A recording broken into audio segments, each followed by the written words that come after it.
पिछले अध्याय का संक्षिप्त सार। आरव मोरेटी ने काले गुलाब की छाया नामक रहस्यमयी बार में उस अजनबी आदमी को ढूंढ लिया जिसे आखिरी बार उसकी बहन मेलिसा मोरेटी के साथ देखा गया था। उस आदमी की आंखों में अजीब चमक थी और उसने आरव को यह कहकर चौंका दिया कि अगर वो सच जानना चाहता है तो उसे उसके साथ चलना होगा।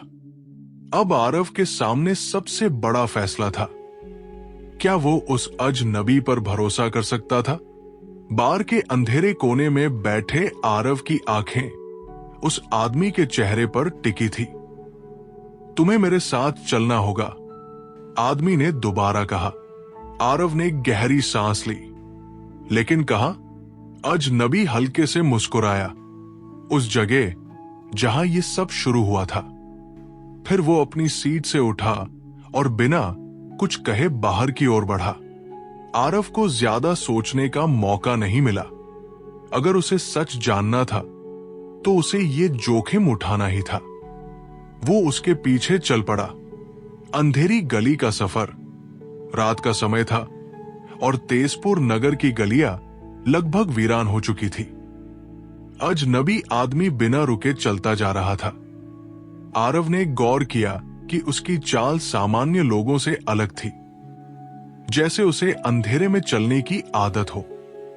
तुम कौन हो? आरव ने चलते चलते पूछा। आदमी रुका नहीं, लेकिन उसने हल्के से कहा, एक सवाल के बदले एक सवाल। अगर तुम मुझसे कुछ पूछोगे तो तुम्हें भी मेरे सवाल का जवाब देना होगा। आरव थोड़ा झिझका, लेकिन फिर उसने सिर हिलाया। ठीक है, अजनबी ने मुस्कुराते हुए पूछा। तुम्हें क्या लगता है, दुनिया सिर्फ वही है जो तुम अपनी आंखों से देखते हो? आरव थोड़ा अचंभित हुआ। मतलब? आदमी रुका और उसने आरव की आंखों में झांका। क्या तुमने कभी महसूस किया है कि इस दुनिया में कुछ चीजें अजीब हैं? ऐसी चीजें जो समझ से परे हैं?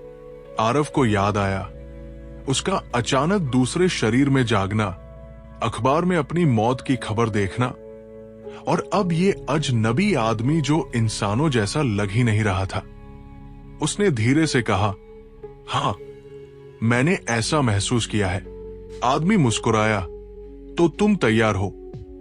फिर उसने अपने कोट की जेब से एक छोटी सी धातु की चाबी निकाली और सामने पड़े एक पुराने दरवाजे की ओर इशारा किया। रहस्यमय दरवाजा। आरव ने गौर किया कि ये एक पुराना लोहे का बना दरवाजा था जो एक सुनसान इमारत के अंदर जाने का रास्ता देता था। ये क्या है? अजनबी ने धीरे से चाबी ताले में डाली और दरवाजा खोला। ये उस दुनिया का पहला दरवाजा है जिसे आम लोग नहीं देख सकते। आरव को हल्की झुरझुरी हुई। अजनबी आदमी अंदर चला गया। आरव ने एक पल के लिए सोचा, फिर उसके पीछे बढ़ा। जैसे ही वो अंदर दाखिल हुआ, दरवाजा अपने आप बंद हो गया। छिपी हुई दुनिया। अंदर का दृश्य बिल्कुल अलग था। यह कोई सामान्य इमारत नहीं थी, बल्कि एक भूमिगत तहखाना था जिसकी दीवारों पर पुरानी किताबें, रहस्यमय प्रतीक और अजीबोगरीब उपकरण रखे थे। कमरे के बीच में एक पत्थर की बनी मेज थी जिस पर अजीब नक्शे और कुछ पीले पड़े हुए दस्तावेज रखे थे। ये जगह क्या है? आरव ने हैरानी से पूछा। अजनबी आदमी ने उसकी ओर देखा और धीरे से कहा, यह उस दुनिया का प्रवेश द्वार है जो छिपी हुई है। आरव ने चारों ओर देखा। तुम मुझे ये सब क्यों दिखा रहे हो? अजनबी आदमी थोड़ा मुस्कुराया। क्योंकि तुम्हारी बहन के लापता होने का रहस्य यहीं से शुरू होता है। आरव के दिल की धड़कन तेज हो गई। क्या मतलब? अजनबी आदमी ने एक पुरानी किताब खोली और उसे दिखाते हुए कहा, यह मेलिसा मोरेटी की नहीं, बल्कि उन सभी लोगों की कहानी है जो इस रहस्यमयी संगठन के संपर्क में आए थे। आरव ने किताब में झांका। उसके पन्नों पर नाम लिखे थे। कुछ नामों को लाल रंग से काट दिया गया था। मेलिसा का नाम उन नामों में था और उसे भी लाल रंग से काटा गया था। आरव का दिल बैठ गया। मतलब मेरी बहन? अजनबी आदमी ने सिर हिलाया। नहीं, इसका मतलब यह है कि वो इस संगठन का हिस्सा बन चुकी है। आरव के हाथों से किताब गिर गई। मेलिसा इस गुप्त संगठन का हिस्सा बन गई, लेकिन क्यों?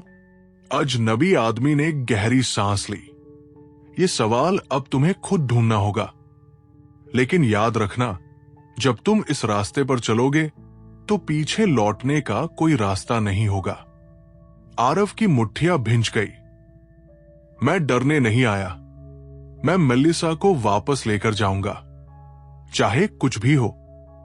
अजनबी आदमी हल्के से मुस्कुराया। तो फिर तुम्हारी परीक्षा अब शुरू होती है। सपनों के परे भी है एक नई दिशा।